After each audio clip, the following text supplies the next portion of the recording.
Apocalipsis. Pero entramos en un tiempo de racionalismo en la Ilustración europea, siglo XVII y XVIII. ¿Se acuerdan cuando dije que somos seres racionales, pero el pecado ha afectado la mente?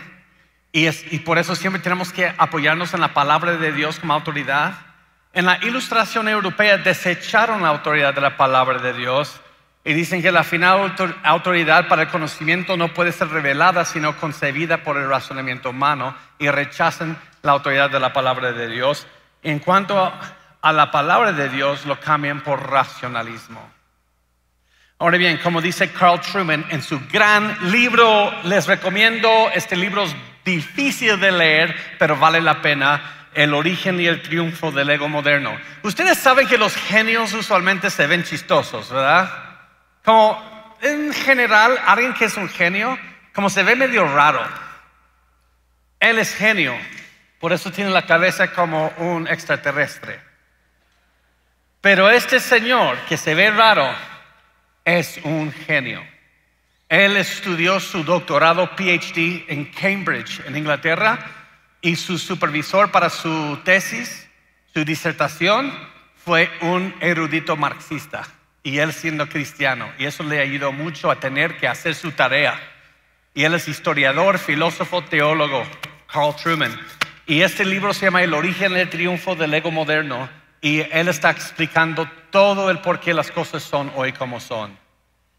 Y él dice que en el tiempo del racionalismo fuimos de mimesis a poiesis. Tú dijeras, ¿qué es esto?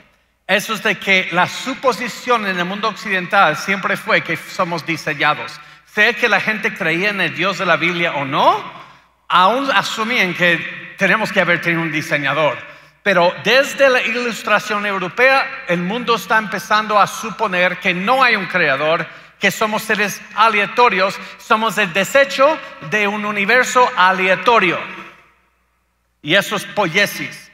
Entonces en el siglo XIX se vuelve a adoptar una filosofía griega que se llama naturalismo, en la cual no hay un creador, todo el universo llegó aquí por accidentes de la nada.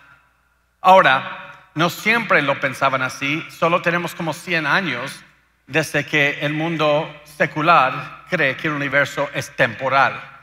Antes creían que es eterna, pero al descubrimiento de corrimiento rojo, desplazamiento rojo por Hubble, que el universo se está expandiendo, dejaron de creer que es eterno, porque ¿saben por qué?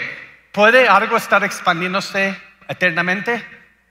No, porque si regresas el reloj, tiene que tener un punto de partida. Y es cuando el mundo quitó la idea de que el universo es eterno, y luego empezaron a decir que el universo es temporal, tiene un comienzo, pero aún sin un creador, es un accidente. Noten esto: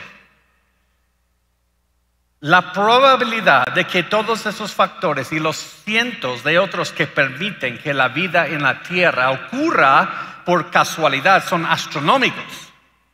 Las probabilidades son literalmente trillones a uno. El matemático británico Roger Penrose realizó un estudio de la probabilidad de que un universo capaz de sustentar la vida ocurra por casualidad, y encontró que las probabilidades son 1 en 10 a la potencia de 10 a la potencia de 123. Ese número es astronómico. ¿Saben cuántos átomos hay en todo el universo conocido? 10 a la 80ª potencia. 10 seguido por 80 ceros. El número de átomos en todo el universo. Pero las probabilidades de que el universo llegó de la nada es el 1 en 10 a la potencia de 10 a la potencia de 123. Para entender ese número, es un número asombroso. Según la teoría de la probabilidad, las probabilidades de 1 en 10 a 50 representan probabilidad 0. No hay ninguna probabilidad. Pero los cálculos de Dr. Penrose sitúan las probabilidades de que la vida emerja, tal como la describió Darwin, en más de 1 billón de trillones de veces menos 0. Que la vida llegara aquí de la nada. Pero el mundo cambió a Dios por el materialismo, después del racionalismo, y después de Francis Bacon, John Locke, David Hume, una clase de empirismo donde solamente creen los 5 sentidos, y ahora van a rechazar a Dios por completo. Y unas teorías evolucionistas empezaron a popularizarse. Ahora, los griegos en el tiempo de Jesús tenían teorías de la evolución. La evolución no es un invento del siglo XIX. Ellos hablaban de un animal convirtiéndose en otro animal. Se legitimó en el mundo occidental una vez cristianizada por Charles Darwin, pero él hasta recitaba poemas que escribió su tío sobre la evolución. La evolución no inventó Charles Darwin. Él la legitimó en un mundo occidental cristianizado, no más. Y en su libro, El origen de las especies, donde él fue a las Islas Galápagos, fuera de Ecuador, él vio unos pinzones con distintos picos y él los dibujó y él escribió un árbol donde todas las especies, quizás hay un tronco común de toda la vida, y supone que somos simplemente animales, porque él no, en su libro no habló de la humanidad tanto. Pero en otro libro de él, que se llama Descenso del Hombre, 1871, sí enseñó que evolucionamos nosotros, de seres simiescos.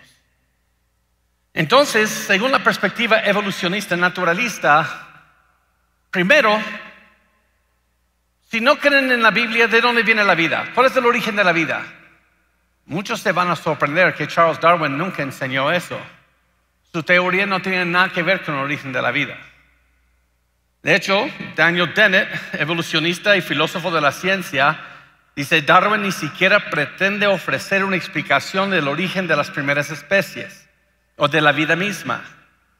Comienza en la mitad, suponiendo que ya existen muchas especies diferentes, con muchos talentos diferentes, y afirma que a partir de ese punto intermedio, el proceso a que ha descrito inevitablemente afinará y diversificará los talentos de las especies ya existentes. Darwin no empezó enseñando el origen de la vida, él dice cómo tenemos la variedad de especies. Y él está desde una perspectiva muy naturalista, que tiene que ser por accidente, no creación. ¿Y qué es la evidencia que él propuso? Pues una evidencia son vestigiales. ¿Qué es la evidencia en la biología, en la anatomía? Vestigiales. Él propuso 86 vestigiales. ¿Qué es un vestigial? Es como un órgano o algo restante que sobra, que ya no tiene función. Y eso muestra que tenemos antepasado en común con otros animales.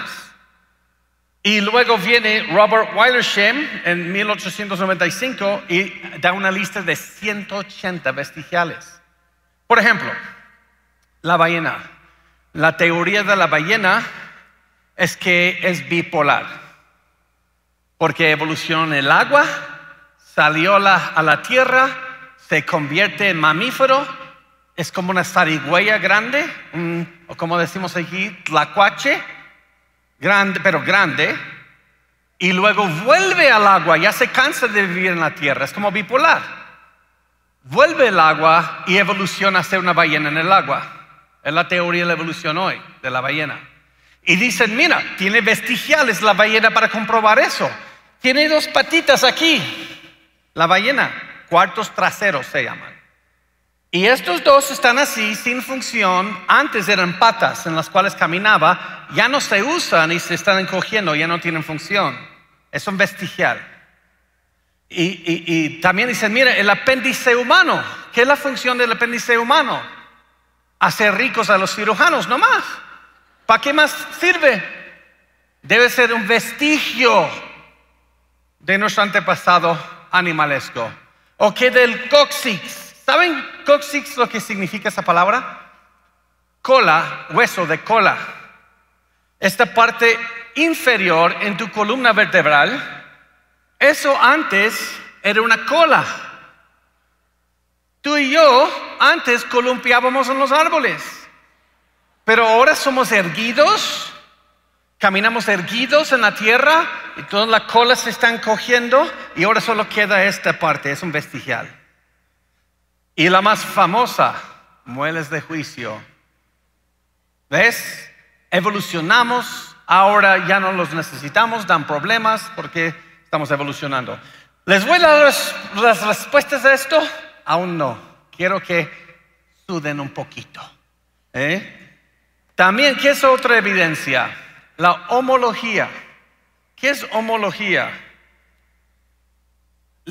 La idea de que en los huesos, en la anatomía, hay patrones en común entre humanos y otras criaturas y eso demuestra que tenemos antepasado en común.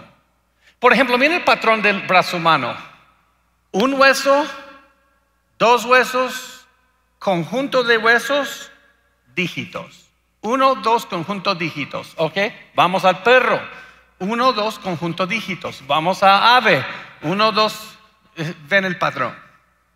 Entonces tenemos que tener un antepasado en común porque tenemos patrones común. Y luego Ernst Haeckel, un seguidor de Darwin, propone esto: recapitulación embrionaria. Nombre uno de tus hijos así, a ver cómo le va en el colegio. Recapitulación embrionaria, ven para acá. Esta idea de Haeckel, y esto entró en libros de texto de biología en todo el mundo, aquí en México también, que si comparamos el humano con el pez, con salamandra, con el cerdo, con el polluelo, que en la primera etapa embrionaria todos somos iguales casi, y luego pequeñas diferencias forman en las etapas y luego lo que nos hacen distintos es después. Es otra evidencia que tenemos antepasado en común. Y ahora lo que les voy a mostrar son capturas de pantalla que tomé de un profesor en la Universidad Mayor de San Marcos en Lima. Esa universidad es una de las más antiguas de Latinoamérica. Tiene 80,000 estudiantes. Es enorme. Y es sede de terrorismo y comunismo en Perú. Han tenido muchos problemas ahí. Y los profesores y estudiantes toman la universidad. Una vez que estuve allí, tomaron la universidad, pusieron barricadas y tuvimos hermanos adentro preparando el estadio para una conferencia y por 4 días no los dejaban salir. Así que es un lugar difícil. Y yo he debatido en esta universidad. Y créeme que no es muy amigable el ambiente. Entonces yo tomé capturas de pantalla de uno de sus profesores en YouTube donde se equivocaba. Pero estos son de él. Donde los humanos de la capacidad cerebral, el profesor se llama Lincoln Lavado, tiene 3 doctorados en ciencia. Entonces me pidieron ir y debatirlo, dije, me va a comer vivo. Pero que el Señor se glorifique aún a través de mi ignorancia. Pero gracias a Dios, Dios apareció ahí. Y yo vi en YouTube, creo que el Señor me guió a buscar sus enseñanzas y vi donde se equivocaba.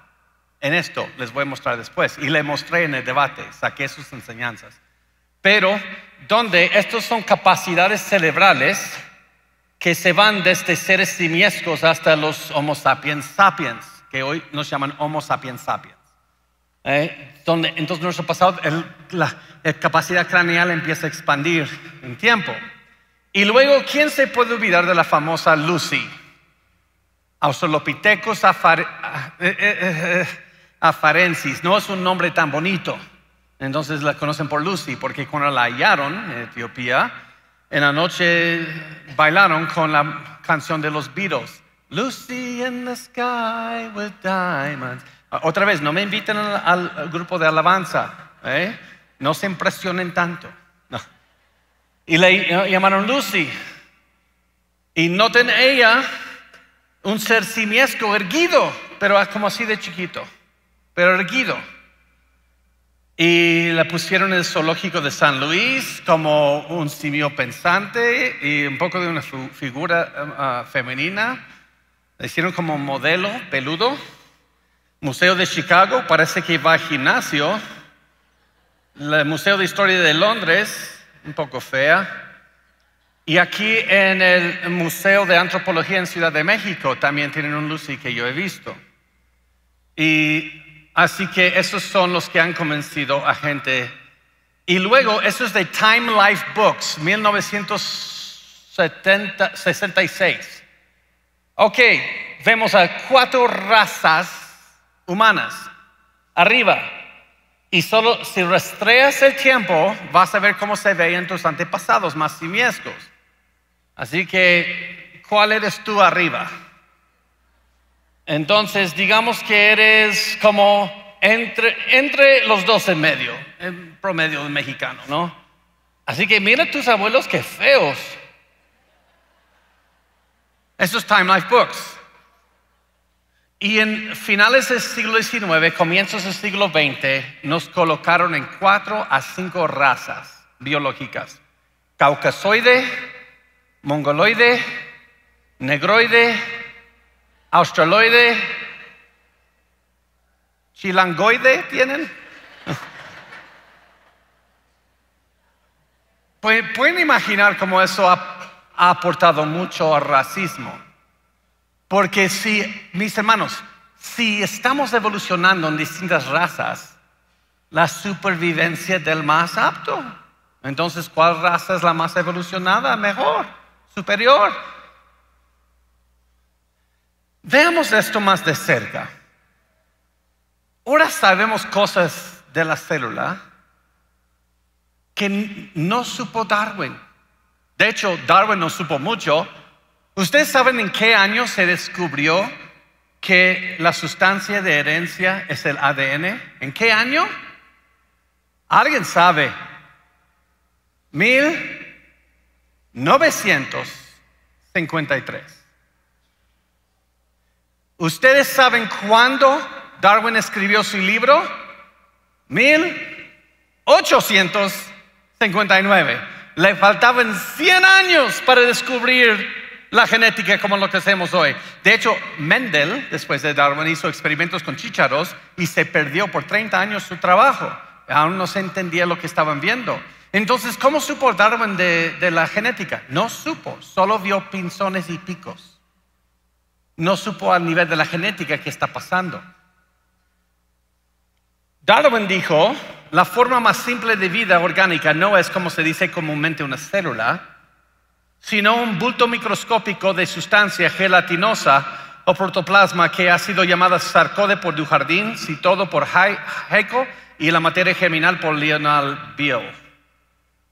Pero ahora, él dice que la sustancia más pequeña en la vida es algo como gelatina en la célula. No tenían microscopios como hoy, y hoy tenemos microscopios atómicos. Y ahora vemos en la célula y no es gelatina. Vamos a ver, ¿están listos para ver dentro de una célula? Algo que Darwin nunca pudo ver. Vamos a ver si hay gelatina que salió de la nada. Les voy a mostrar aquí solamente las vías metabólicas de una célula. Las vías metabólicas de una sola célula. Mira, la nada produjo esto. Tiene mejor infraestructura que la Ciudad de México. Bueno, los dibujos de mi niño de kinder tienen mejor infraestructura a veces, pero eso es otro asunto. Pero esto no es nada. Si vemos en la célula, hay 2 compartimentos, por decir, que llevan ADN. La mitocondria, que es la fábrica de energía. Y esa información va hasta alrededor de 17,000 letras de información. Y esa información solo viene de tu mamá, no de tu papá. ¿Saben por qué? Porque el espermatozoide, la flagela, le llamamos una colita, que tiene atrás, necesita energía, ¿verdad? Entonces la mitocondria del papá está ahí para darle energía, y en la fertilización, ¿qué queda fuera? Entonces la mitocondria del papá nunca entra en el óvulo. Entonces la fábrica de energía en las células solo tienes información de tu mamá, solo pasa por la línea materna. Entonces cuando tienes un niño inquieto, no es la culpa de papá, es la culpa de mamá. No sé qué. Ser inquieto no tiene nada que ver con esa energía. Pero, ¿saben por qué dicen tienes la nariz de tu mamá y los ojos de tu papá y las orejas de tu tío Nacho? Porque en el ADN nuclear, en el núcleo de cada célula, no hay 17,000 letras en su manual de instrucciones. Hay 3,000 millones de letras. La mitad viene de tu mamá, la mitad viene de tu papá. Por eso eres una combinación de tu mamá y tu papá. Y ese ADN funciona como manual de instrucciones. Ahora, se toma un manual de instrucciones y una fábrica de automóviles da la información para que esta pieza aquí, aquí a un nanómetro aquí, ahí, y robots y todo allí funciona de una manera muy compleja para sacar un automóvil, ¿verdad? Ustedes saben que en una célula humana hay múltiples veces más complejidad que toda la información para hacer esto. El ADN es como manual, hace casi una forma de copia de sí misma. Hay que mover el automóvil Tsuru verde placas NKG 8475. Me acabas de regalar tu automóvil. He visto ese letrero ahí desde la alabanza, pero ya no aguanto de no decirlo, es chistoso. Ok. El ADN hace casi una copia de sí misma.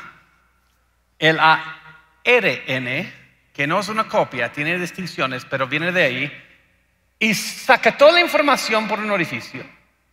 Y hay un mecanismo que sabe dónde parar y empezar a leer. Y ahora está leyendo esa información 3 letras a la vez.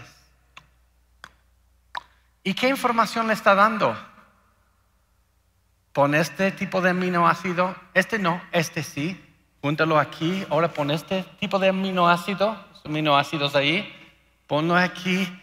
Y están construyendo una forma tridimensional que tú y yo llamamos proteínas. Y lo está leyendo y lo está diciendo qué poner, en qué orden, qué tipo. Y toda esa información está ahí haciendo eso. Mira, está leyendo y ahora están poniendo en orden los aminoácidos de acuerdo a las instrucciones que está leyendo. Entonces, pero no fue justo compararlo con un automóvil, porque una fábrica de automóviles nunca ha podido hacer esto. Nunca he visto en Calacuaya, o Ciudad de México, Monterrey, en medio carretera, que un carro de un parto. ¿Saben por qué? Porque esa tecnología no es autorreplicable. Si fuera replicable, yo tengo una idea.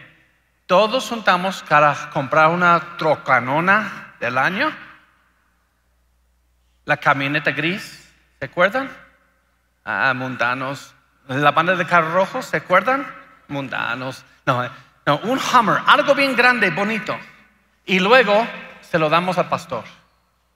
Y luego hacemos una fila atrás del pastor esperando que dé partos a otros carros. Y cada uno nos toca uno nuevo. Pero entonces nuestra tecnología no es tan avanzada.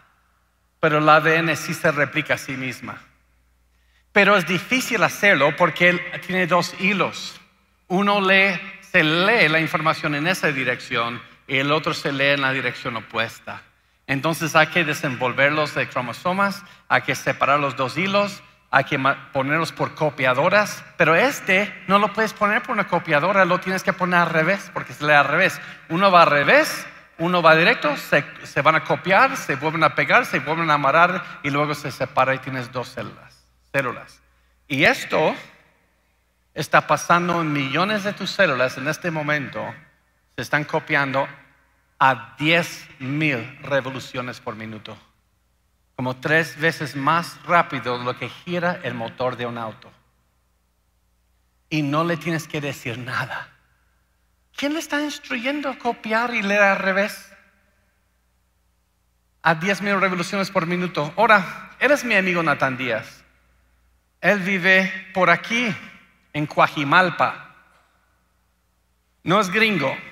Su mamá es de linaje gringa, pero él es de tercera generación, su papá mexicano y todo. Y vamos a ver si entendemos lo que habla cuando habla español. Hola amigos, ¿cómo están? Me da gusto otra vez poder hacer otro video donde estamos hablando de diferentes preguntas que ustedes tienen y que han estado haciendo en el programa. Y la que queremos comentar hoy es una... Tiene un programa que se llama Clasificación A. Pero ¿qué pasa si lo pongo al revés? ¿Vamos a entenderlo? Bueno, se dice...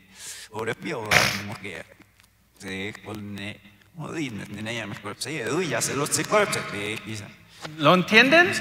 No. Ok, déjales digo algo, mis hermanos. El español es difícil aprender. Yo he luchado y luchado y luchado, y siempre que creo que he entendido algo, me dicen que hay otra manera de decirlo también.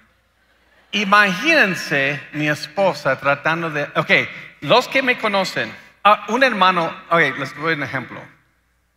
A los lingüistas entienden esto muy bien. Un lenguaje no se traduce de uno al otro directamente. Se pasan ideas. Y con las ideas hay suposiciones culturales. Y yo soy literal. Y mi esposa, muy mexicana.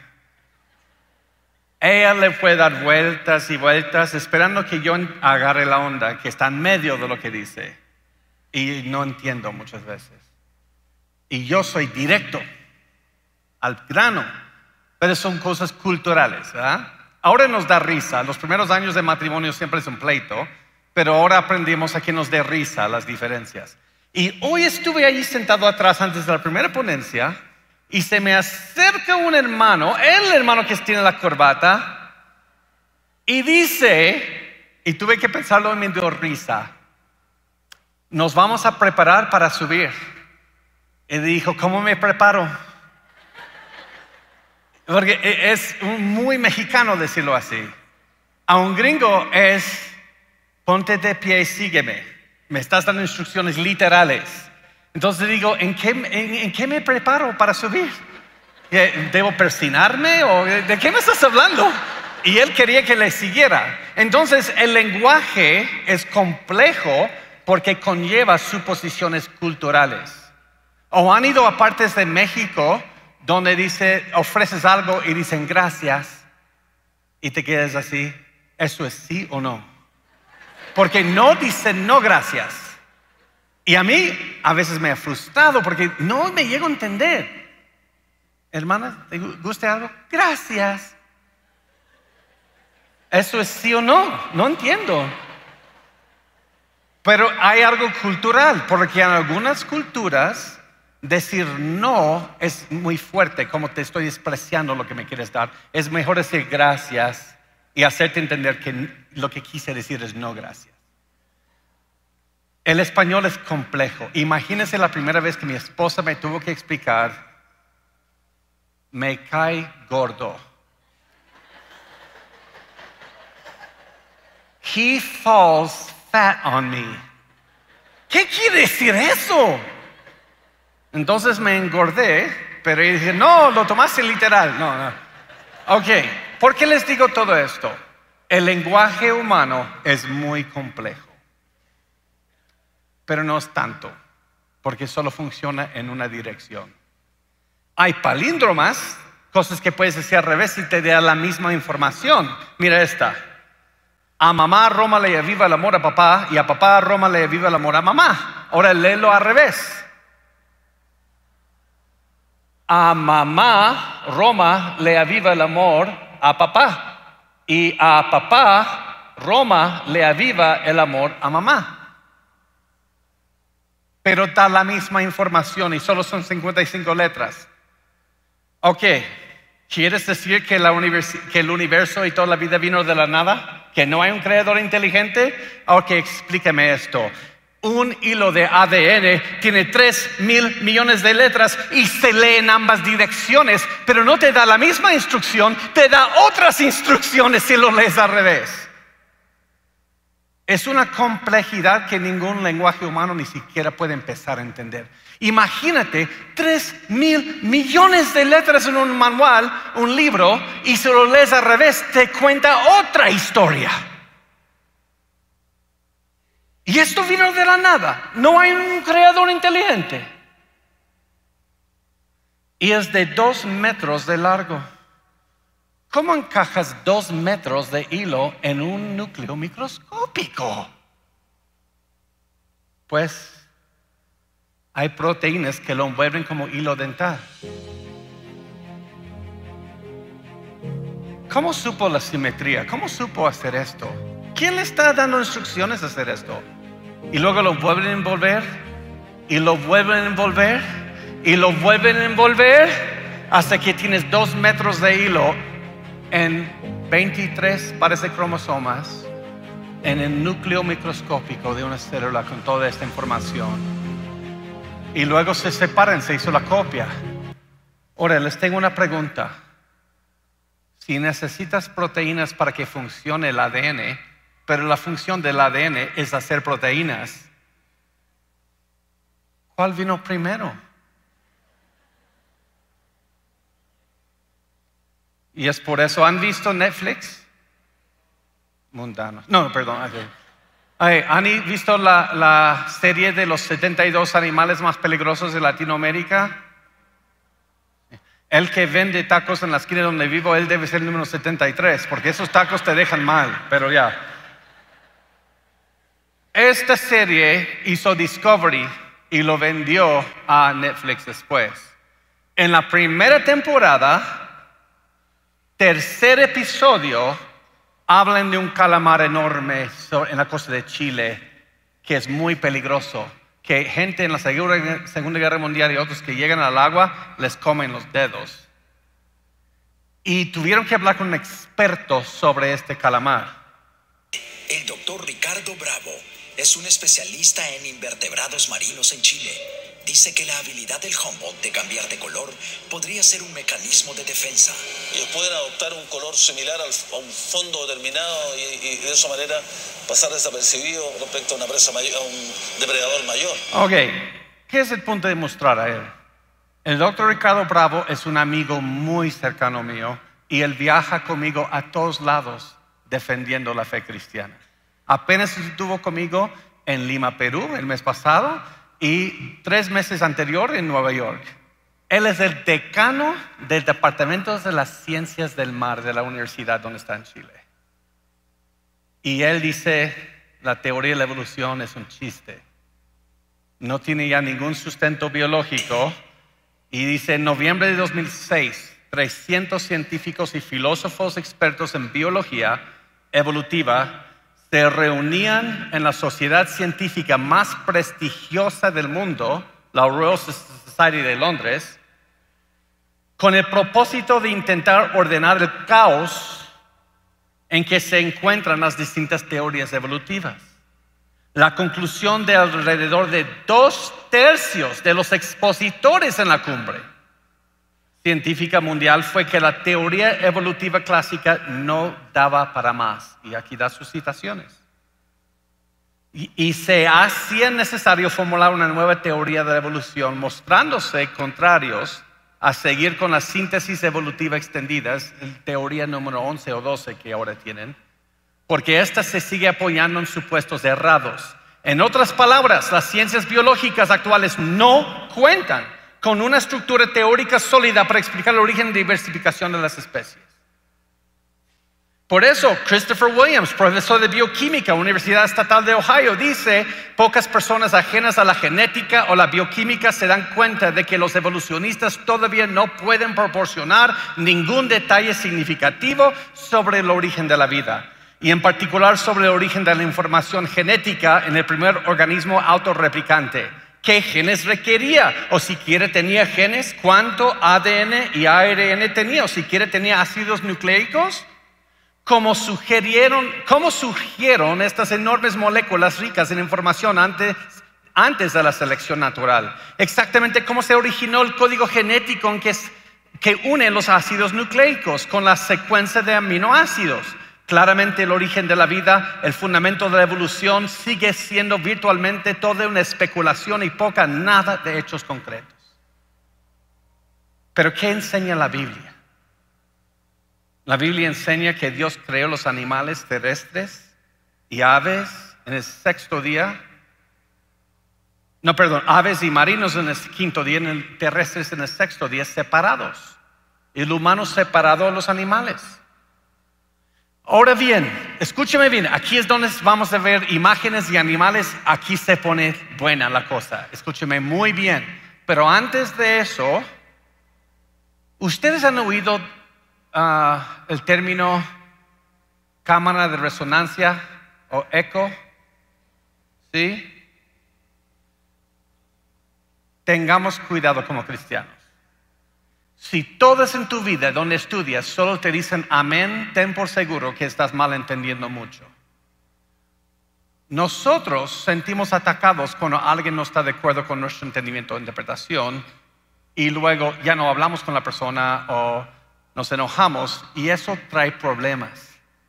Si te metes en una cámara de eco en toda tu vida, nunca vas a aprender. Y estás asumiendo que has entendido todo. Los cristianos nos hemos equivocado en esto también. Y Darwin, aunque no concluyó con sus conclusiones, hizo unas observaciones ciertas. Porque antes de Darwin, los cristianos decían esto.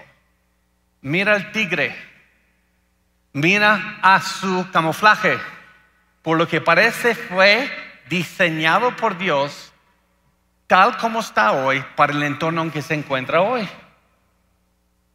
Entonces, si vas a la Ártica, ves el oso polar, Dios lo creó blanco allá en su camuflaje. El tigre en Asia, en esta ave aquí, y Dios los creó tal y cual donde se encuentran hoy, en el principio, y no ha habido ni un cambio. Eso es bíblicamente erróneo. Hubo un evento en el que tiene que ver con el lema de la conferencia. ¿Pueden todos los animales hoy haber sido creados donde están? No, porque Dios destruyó toda la vida, ¿se acuerdan? Entonces todos los animales donde nos encontramos hoy emigraron ahí desde la Sierra Ararat en Turquía hoy. Han migrado. Entonces, Darwin tuvo razón aquí. Los cristianos nos equivocamos en creer que Dios creó todo animal tal como se ve hoy en el entorno actual, porque nosotros se nos olvidó el diluvio. Y él dijo esto, él dio este argumento que fue muy bueno. Ahora, no concuerdo con las conclusiones de Darwin, pero tampoco debemos demonizar todo lo que dijo, entonces eso es absurdo hacer. Darwin dijo esto. Nos dejó un desafío a los cristianos. Él dijo, mira, estas son las especies silvestres de la familia Equino, o en latín equido. Hay 3 especies de cebra, está asno silvestre, caballo silvestre, etcétera, etcétera. En su día había otra especie que ya está extinta. Y él dice, ¿por qué ustedes dicen que estos todos tienen antepasados distintos? Porque Dios creó cada especie tal y cual como lo vemos hoy. Pero en tu rancho sabemos que toda esta diversidad en los equinos, grandes, feos, bonitos, peludos, etcétera, grandes, chicos y también con los burros, todas las diferencias, sabemos que en el mundo domesticado hemos cruzado y sabemos que vienen de un antepasado en común. Mira toda la diferencia entre estos equinos domesticados y sabemos que tienen un antepasado en común porque los hemos cruzado. Pero ven estas pocas diferencias en el mundo silvestre y creen que no pueden tener un antepasado en común, que Dios los creó cada especie como son. Y en eso él tuvo razón, nos equivocamos. Pero la razón es por esto. En Génesis dice que Dios creó cada animal según su género, naturaleza o especie. ¿Y se acuerdan de anacronismo? Carl Linnaeus en 1758, él inventó este sistema que usamos hoy: especie, género, familia, orden, clase, filo, reino, para clasificar animales.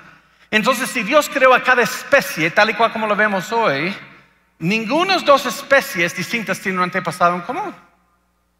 Pero el problema es que dice min en hebreo. Y como usamos la palabra especie hoy, no es la manera que es esa palabra hebrea. Min es como nivel de familia. Tú dirás, esto es muy técnico. Un momento, todos lo vamos a entender. Yo sí creo que Dios creó a la familia de los caninos con la variabilidad genética para bulldog, pastor alemán, lobo, coyote, chacal. Y eso es lo que tenemos hoy, de una familia creada. Pero un lobo nunca se va a convertir en un sapo. Eso es otra familia creada. Entonces Dios creó este min, se debe traducir familia, no especie, en la manera que usamos la palabra hoy. Entonces sí, porque todos los equinos pertenecen a la misma familia equino. Sí son parientes, pero eso no es evolución. Darwin vio esto y luego él asumió, entonces todas las especies y humanos tienen un antepasado en común. Ahí es donde tomó un salto de fe. Pero yo digo, no, tenemos un huerto de la creación. Dios creó caninos, simios, felinos, etcétera, con variabilidad genética, pero uno nunca cruza al otro. Tú dirás, ¿cómo es posible eso?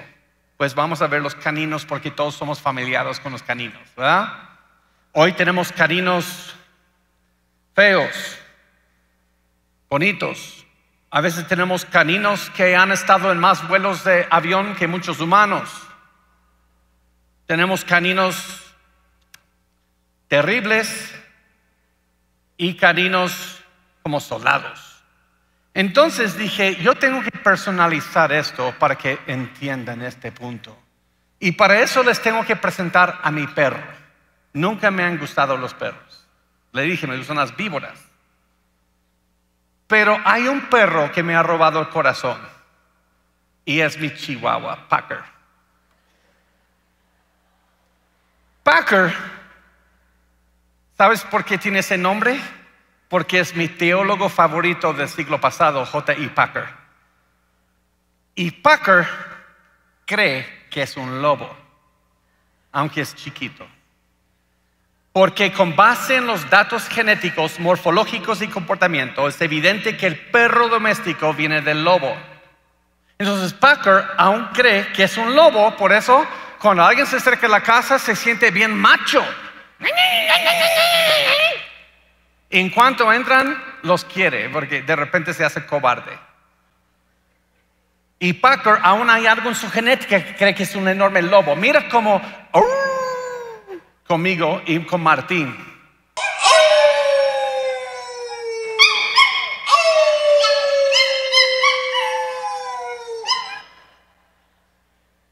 Pero Dios no creó a los chihuahuas como los ves hoy.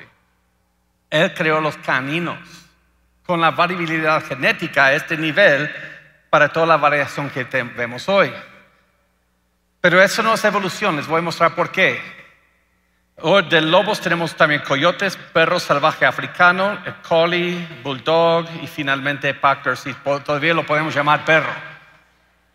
Y esto es menos información, no está yendo hacia arriba, está yendo hacia abajo. Entonces, eso es selección natural y artificial en los animales domésticos, se llama selección artificial, en el mundo silvestre selección natural. Selección natural es ciencia, no la puedes negar, se observa, se entiende, algo que Darwin no entendía cómo funciona porque es algo genético que Darwin no entendía. La selección natural son nuevas combinaciones de información ya existente, usan la pérdida de información o la conservación de información. No hay aumento de nueva información, es opuesto a la teoría de la evolución. Entonces, ¿por qué Charles Darwin dijo que la selección natural es el medio para la evolución? Porque él no entendía la genética, solo veía picos de más grandes y más chicos y piensa que son lo mismo, pero se oponen. ¿Cómo se oponen? Digamos que hay dos perritos con gen C para pelaje corto, gen L para pelaje largo. Entonces, una cría recibe la C de mamá y C de papá y tiene pelaje corto. ¿Ustedes ven un cambio? Sí, pero ¿eso es evolución? No, solo tiene una distinta combinación de lo que ya está presente en el genoma de sus padres. Uno recibe una combinación muy parecida a sus padres, tiene pelaje mediano. Uno recibe L de mamá, L de papá, tiene pelaje largo. Darwin ve esto y dice pelaje medio, ahora pelaje más largo. Pico pequeño, ahora pico más grande. ¿Ven eso? Y desde lo exterior, evolución está aumentando. Pero a nivel de la genética, perdió algo. ¿Qué perdió el de pelaje largo? Gen C. Es más mutante que sus padres. Él perdió una variabilidad genética. Entonces esta familia peluche, digamos, unos van hasta a Gringolandia, llega el invierno y de repente a algunos no les va muy bien. Y llega la primavera. ¿Quiénes son las combinaciones que pueden cruzar para tener crías?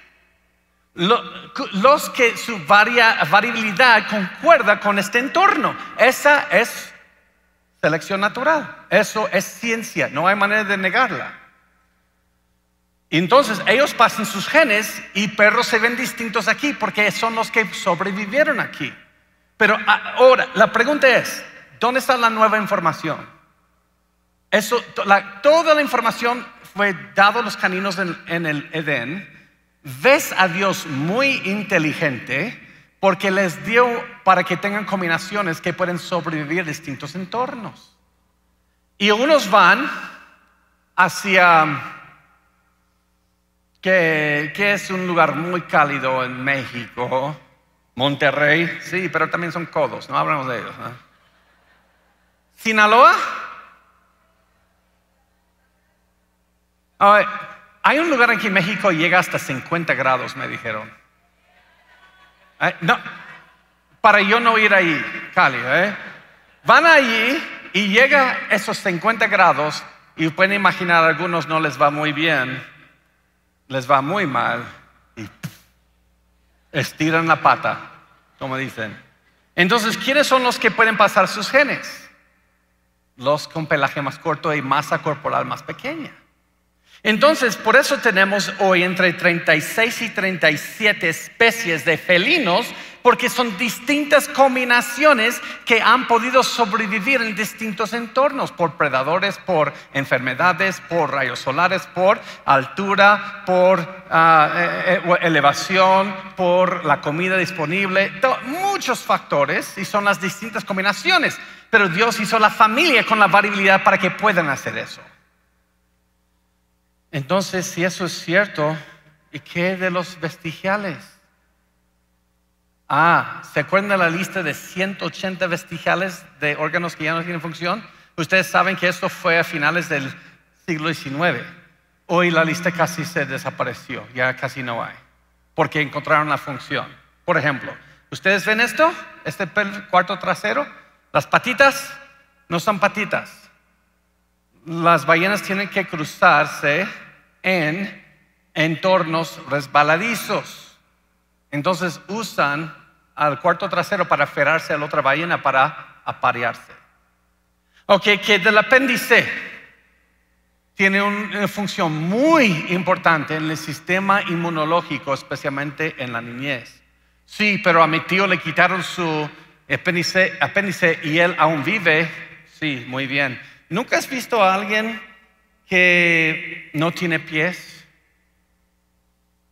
Ahora vas a decir que el hecho de que sobrevivió, que ahora los pies no tienen función. No, eso es un terrible argumento. No todo lo que tiene función es necesario para la vida, solo ayuda para vivir. ¿Y qué del cóccix? ¿No es una cola? Pues yo no soy experto en esto, así que vamos con una experta, doctora Elizabeth Mitchell. Los músculos de la pelvis se unen al cóccix para formar eslingas que sostienen todos los órganos pélvicos en su orientación geométrica adecuada. Cuando esos músculos se debilitan, los órganos pélvicos pueden herniarse hacia abajo, causando molestias y una pérdida de control angustiosamente inconveniente. El cóccix, esencial para nuestra vida erguida, no es un remanente evolutivo inútil. Allá es donde hay eslingas que se conectan a todo lo pélvico que tienes. Sí tiene función, solamente la gente por su mentalidad evolucionista buscando cómo reinterpretar partes del cuerpo humano. ¿O qué de los muebles de juicio? Sí, esto tiene que ver con evolución, pero al revés, esto es devolución. Ustedes saben que los muebles de juicio son gran parte del diseño humano, pero nosotros no estamos usando la mandíbula de acuerdo a su diseño, por comida procesada. En tu niñez, tu mandíbula crece de acuerdo a su uso. Tiene un potencial para ser más grande. Tenemos mandíbulas pequeñas hoy. ¿Por qué? En tu niñez, al masticar fuerte la comida, la mandíbula se extiende. Pero estamos comiendo comida procesada y es por eso no hay que masticar fuerte y la mandíbula no se extiende. Y también la comida procesada no lima la superficie de los dientes como la comida natural. Entonces tienes las dientes más anchas con una mandíbula más pequeña. Por eso un pequeño porcentaje de seres humanos no hay cupo para estas muelas. ¿Eso es evolución? No, eso es devolución. La comida procesada va en contra del diseño de Dios para la mandíbula solamente. ¿Y cómo sé esto? Porque hasta en el día de hoy hay tribus donde no comen comida procesada, que ellos tienen una impactación totalmente distinta a la nuestra y ellos no tienen ese problema. Porque ellos no comen comida procesada. ¿Y qué de homología? Porque hay patrones en común. Pues vamos a ir, cuando yo tenía 15 años estudiaba Diego Rivera en mi colegio, ahí su arte. Y me fascinaba que hay pathos y estilos, curvas, colores, cosas en común en sus pinturas. El hecho de que hay patrones en común quiere decir que hace millones de años hubo una sola pintura y se dividieron en tres, o que hay un creador en común. Patrones en común es porque es la huella de un solo creador. ¿De qué funciona extremidad? Para alcanzar, para agarrar. Entonces, y tiene que ir en contra de 14.7 libras por pulgada cuadrada de presión atmosférica sobre nosotros, más las fuerzas gravitacionales de la masa de la Tierra que nos quieren jalar hacia su centro, y tenemos que poder sostenernos dentro de esto y agarrar comida, uvas, y los animales también tienen que dirigir, y por eso van a tener extremidades como nosotros, porque tenemos un solo diseñador. ¿Y qué de recapitulación embrionaria?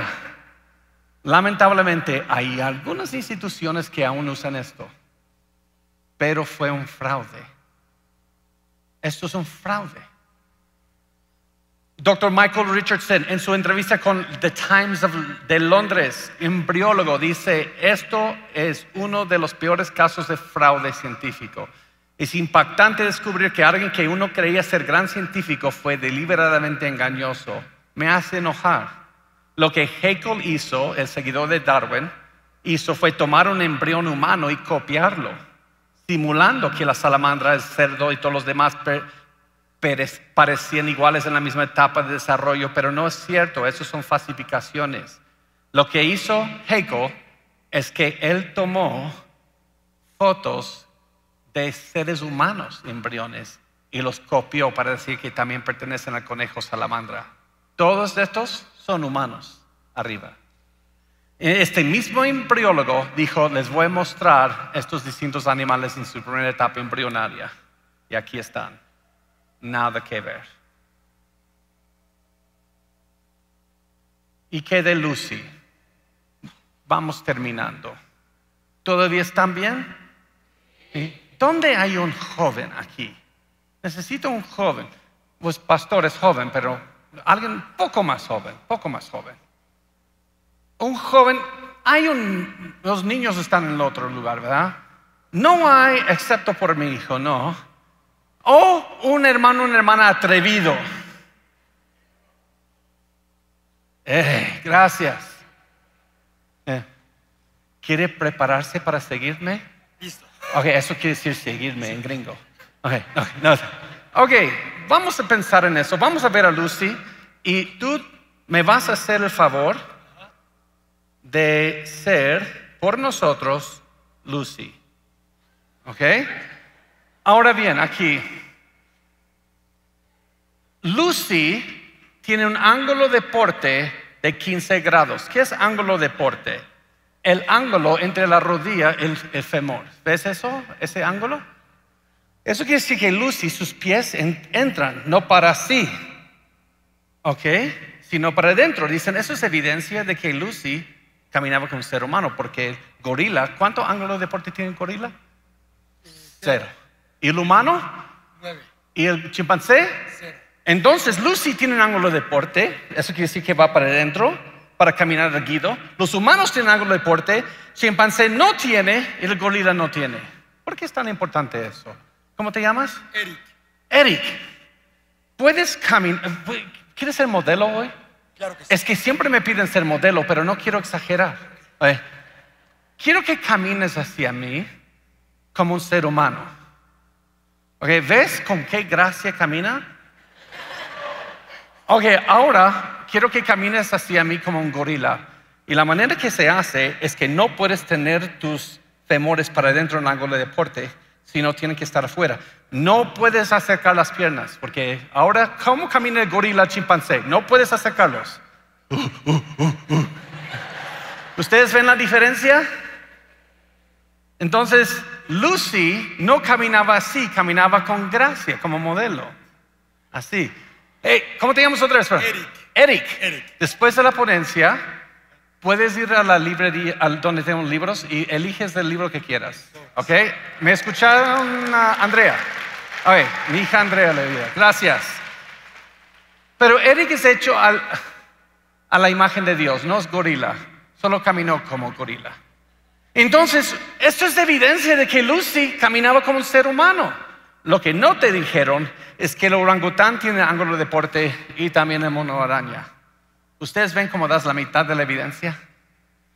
¿Por qué un orangután y un mono araña necesitan un ángulo de porte? ¿Dónde viven el gorila y el chimpancé a diferencia que un mono araña y un orangután? Árboles. ¿Y dónde vive el gorila? ¿En el árbol? No. Trata de caminar sobre una rama de árbol con los pies así y no le voy a pedir hacer eso le va a doler. Porque si tienes las patas aparte, si eres un simio y quieres caminar sobre una rama, ¿qué te va a pasar? Entonces también los simios que caminan en árboles tienen un ángulo de porte. Y eso solo quiere decir que Lucy vivía en los árboles. Pero ustedes ven cómo das la mitad de la evidencia, es casi convincente. De hecho, Lucy no tenía pelvis humana como un humano, que tiene que curvarse para caminar erguido. Los chimpancés no tienen eso, tienen así porque caminan de lado, no curva. Entonces, ¿cuál tenía Lucy? ¿Curvada o como chimpancé? Pues como chimpancé. Pero pensaron en una teoría. Quizás la tenía curvada. Y al morir, pasó un venado. El venado le pisó, le rompió y luego se volvió a fusionar en forma de un chimpancé en fósil. ¿Ustedes creen que estoy exagerando? Ok, que escuchen por sí misma. Idea.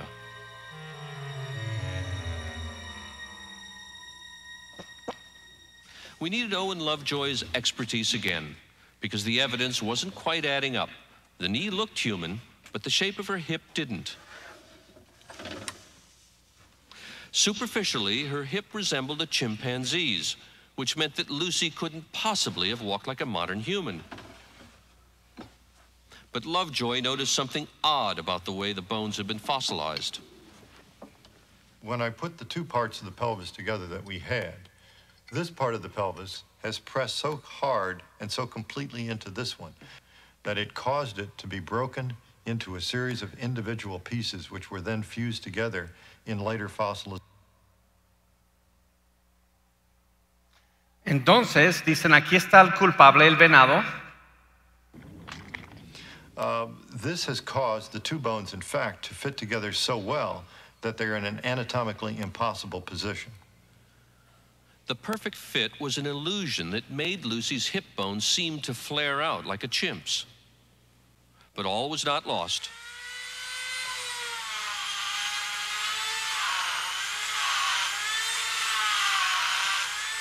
Lovejoy decided he could restore the pelvis to its natural shape.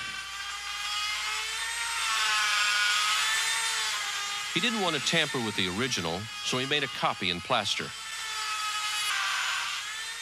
He cut the damaged pieces out and put them back together the way they were before Lucy died.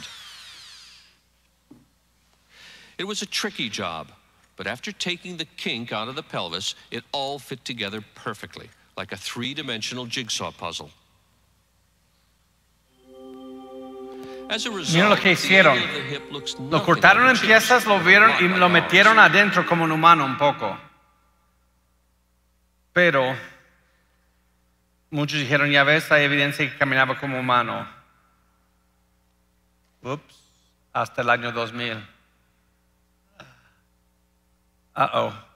Se descartó a Lucy. No caminaba como un humano, sino caminaba al igual que los chimpancés y los gorilas lo hacen hoy. 2012, un fósil descubierto en Etiopía sugiere que los parientes prehistóricos de los humanos pueden haberse morado en árboles por 1 millón de años más que lo que se pensaba originalmente. No caminaba erguida, entonces fue un simio. En el Museo de la Creación tenemos a Lucy, encajamos todos sus restos en un gorila moderno, en hologramas, para mostrar que esto simplemente es un simio. Pues, ¿se acuerdan de esto? Que todas las distintas capacidades craneales, 2013 encontraron 5 cráneos en Demnasi, Georgia, en Europa media, y encontraron que los 5 cráneos juntos tenían las distintas capacidades que se deben separar por millones de años. Hoy, si pones el cráneo de algo de Indonesia al lado de un gringo, vas a ver 2 capacidades craneales muy distintos. Uno no es más inteligente que el otro, mucho es materia gris. Pero el punto es que alguien de Indonesia o de Guatemala y yo no vivimos separados por millones de años. Pero alguien puede ponernos un gráfico de millones de años de evolución, ¿verdad? ¿Ustedes ven cómo se juega con la evidencia? Finalmente veamos esto. Dr. Bernard Wood, profesor de anatomía de la Universidad George Washington, uno de los expertos a nivel mundial sobre los fósiles de simiescos, dice, hay una imagen popular de la evolución humana que se ve por todos lados. A la izquierda de la imagen hay un simio, a la derecha un hombre. Entre los dos hay una sucesión de figuras que se vuelven cada vez más en seres humanos. Está hablando de esto y como de esto, ¿se acuerdan? Nuestro progreso de simio al ser humano se ve tan suave, tan ordenado, es una imagen tan seductora que incluso los expertos pueden permitirla, pero es una ilusión. Experto nivel mundial. Entonces, ¿por qué nos vemos distintos? Entonces, ¿por qué no se descarta la teoría aún? Su atención por 10 minutos más y se acabó el día. Escucha esto muy bien. Entonces, ¿por qué no se descarta la teoría? Esos son hombre de paja argumentos que das. Sí. Entonces vamos a un experto de la evolución de Harvard, Richard Lewontin, biólogo evolutivo, genetista, filósofo de la biología en Harvard. Nos ponemos al lado de la ciencia a pesar de la patente irracionalidad de algunas de sus construcciones. A pesar de su fracaso en el cumplimiento de muchas de sus extravagantes promesas de salud y vida, a pesar de la tolerancia de la comunidad científica por las historias sin fundamento, porque tenemos un compromiso previo, un compromiso con el materialismo. No es que los métodos e instituciones de la ciencia de alguna manera nos obliguen a aceptar una explicación material del mundo fenoménico, sino por el contrario, que estamos obligados por nuestra herencia a priori. Desde antemano tenemos un compromiso a las causas materiales, sin Dios, naturalismo, a crear un aparato de investigación en conjunto de conceptos que producen explicaciones materiales, no importa cuán contraintuitivas o cuán desconcertantes sean para los no iniciados. Mira esto. Además, ese materialismo no es un absoluto, ya que no podemos permitir un pie divino en la puerta. ¿Te parece ciencia o un compromiso filosófico? No importa cuán absurdos las teorías nos han dejado, sin fundamento, no podemos permitir un pie divino en la puerta de la universidad. Ahí les va. Pero mira otra cosa y con esto terminamos. ¿No notan esto de National Geographic? A la medida que evoluciona a superioridad, algo pasa con su tonalidad de piel. Se vuelve más blanco. Discovery, 11 de diciembre de 2007. ¿Notan algo aquí? Inherentemente es una teoría bastante racista. ¿Cómo explicamos el origen de las distintas supuestas razas? Y eso es el último punto hoy. Darwin enseñaba, y no tengo tiempo de leer todo eso, pero el gorila y el negro son muy estrechamente emparentados, y el mandril a la baja del gorila y el blanco muy arriba, y pronto todos en medio se van a extinguir y vamos a tener blancos humanos y mandriles muy separados, y ya no las razas inferiores, que es el negro. Y todo lo dice aquí. ¿Pero realmente pertenecemos a distintas razas? Pues, desde la Torre de Babel empiezan las grandes migraciones. Finalmente, unos grupos medios asiáticos, en la genética se ha comprobado, todo latino, la tonalidad más oscura que yo, que no de la parte de España, pero la parte de acá, son medio asiáticos, son asiáticos. Vino por el estrecho de Bering, la mayoría, en el tiempo de la era de hielo, después del diluvio, creemos. Cuando hielo se quedó acumulado sobre los continentes, bajando el nivel del mar y formó un puente de tierra entre Rusia y Alaska, y cruzaron ahí. Esto es el proyecto Genoma Humano. Cuando mapearon la secuencia del genoma humano en el año 2000, el Dr. Venter y los científicos de los Institutos Nacionales de Salud anunciaron recientemente que habían elaborado un borrador de la secuencia completa del genoma humano, y los investigadores, ahora batería, declararon por unanimidad que hay una sola raza, la raza humana. ¡Ups! Las teorías cayeron. Entonces, eso concuerda con la Biblia. Entonces, ¿por qué nos vemos distintos? ¿Por qué hay diferencias? Pues son fenotípicas las diferencias. En otras palabras, tienen que ver con, tenemos mucha melanina o poca melanina, y melanina es el paraguas que sale de la superficie de la piel para protegernos de rayos solares. Es como algo como sirve como paraguas. Y el color principal de melanina es café con un poco de rojo y amarillo. Entonces hay esta melanina, como puedes ver, se va subiendo, y unas personas tienen genes más recesivos donde no hay mucho que se produce y unos tienen más. Dependiendo de la combinación que recibimos. Eso es un colegio en Washington. Esos no son distintos colores, son distintos tonos del mismo color. Entonces, Adán y Eva no podían haber sido como Trump, Porque luego solo los genes recesivos y así se viera todo el mundo. No pueden hacer como Sudáfrica porque solo tienen dominantes. Tendrían que ser por el medio como el promedio del latino. Si quieres saber, ¿nunca te has preguntado cómo se veía Adán y Eva?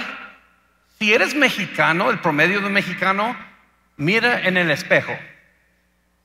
Es lo más cercano que vamos a llegar a Adán y Eva en esta vida. Porque el latino tiene una mezcla de dominantes y recesivos y pueden tener distintas combinaciones en hijos.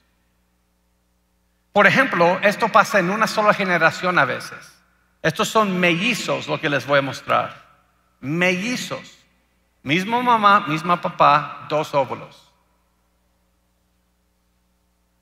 Entonces nuestro genetista, tenemos un genetista de Harvard con el ministerio que trabaja en tiempo completo ahora con nosotros. Él fue a esta página que es como virtual y él tomó de cada grupo étnico en el mundo y los combinó y dijo a la computadora, prodúceme cómo es Adán y Eva. Entonces, si combináramos a todo el mundo y la computadora sacó esto como respuesta.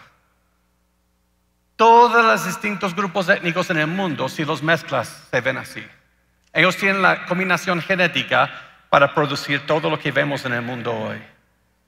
Y es por eso que tenemos mellizos así. Mira al papá, se ve confundido. Espero, mira, cuando salió esa niña, espero que hubo un genetista, un pastor acerca para explicar rápido. Mira estos. Así que mis hermanos, pertenecemos a la misma raza. Pero eso no son buenas noticias, son malas noticias y con esto termino. Son malas noticias. No puedo echar la culpa a la raza mexicana porque no hay razas. Aunque digo, él es raza, pero sí, pero no es literal. No puedo echar la culpa a la raza gringa porque no somos raza. Somos parientes. Somos hijos de Adán y Eva. Somos familia. Y eso no son buenas noticias. La última vez que lo vieron como buenas noticias fue en la Torre de Babel. Nos vamos a unir todos en nuestra gloria. No, Dios quiere que nos reunamos alrededor del trono de Cristo, se ve en Apocalipsis, no alrededor de nuestra gloria. El hecho de que tú y yo pertenecemos a la misma raza quiere decir que tenemos el mismo problema con el pecado y por eso estamos condenados. Pero Cristo, el postrer Adán, vino y murió por esta primera raza humana y Él tomó la pena del pecado sobre sí mismo. Así que podemos volver a nacer en una nueva raza, una nueva familia, el del Rey resucitado Jesucristo. Y mi oración es que todos aquí estemos en Cristo. Y si tú estás en Cristo, tú y yo somos más emparentados que tus propios hijos si no están en Cristo ellos contigo. Somos familia. Como les dije, por favor consiguen estos materiales, lee los materiales, te va a ayudar. Pero a fin de cuentas, con todo lo que les digo, acuérdense de esto. Muchas veces salimos de la iglesia, la hermana ya siempre me cae mal, el pastor, esto, Si tú tienes familia no convertida, esta gente es más familia tuya que tu propia familia allí. Porque por toda la eternidad vamos a adorar juntos al Cordero que fue inmolado antes de la fundación del mundo. Y lo que me liga a ti no es mi sangre, es la sangre de Cristo. Y esa sangre no se puede disipar, ¿verdad? Nos empecemos a amar de verdad y llevar un evangelio verdadero a las naciones, que es la raza a la cual pertenecen, la misma raza a la cual tú y yo fuimos muertos con Cristo y pueden renacer en Cristo Jesús. Muchas gracias. Por favor, consigan los libros. Los veo mañana, si Dios permite.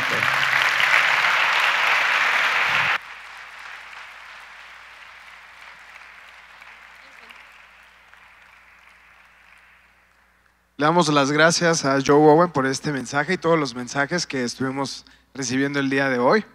¿Y qué tenemos?